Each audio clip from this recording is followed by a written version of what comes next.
Continuing the series on internal energy, we want to be thinking about what happens when you keep adding more heat to a material.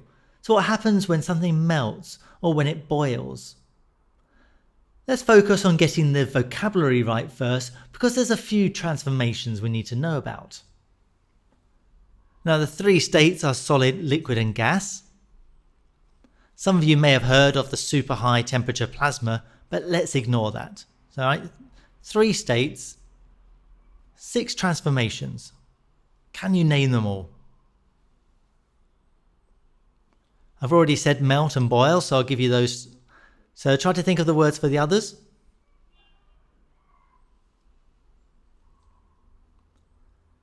If you're missing a couple, try making up words. Sometimes it works. Okay, pause if you're still going. We've got melting and freezing or solidification, boiling and condensation. I'd accept gasification and liquefaction. And then we've got sublimation and, if you like, solidification again.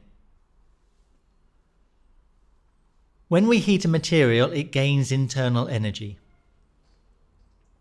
Remember, this either goes to the movement energy of the particles or the separation energy. Let's follow this graph as we heat up some water. At first, the energy goes to movement and separation. The vibration gets bigger and the material expands a bit. With bigger vibration, the temperature goes up. When the material changes state, all the energy goes to the separation energy. We are breaking bonds. Movement energy stays the same, so the temperature is constant. And it stays constant until all of the solid has melted. So notice how the melting point is a single temperature. Once it has all melted, the energy goes into both movement and separation again. So the temperature starts going up again. Eventually, we reach the boiling point and the temperature stops going up again. All the energy is going into separation as we break the bonds, fully this time. Even if you can't describe the process in full, you need to remember this graph and that temperature does not change during a change of state.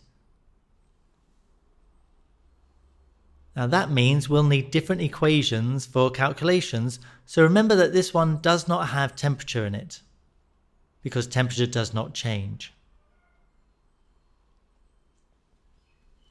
Clearly, the energy needed to change state depends on the mass and the material. So we have the equation E equals mL, where L is called the latent heat.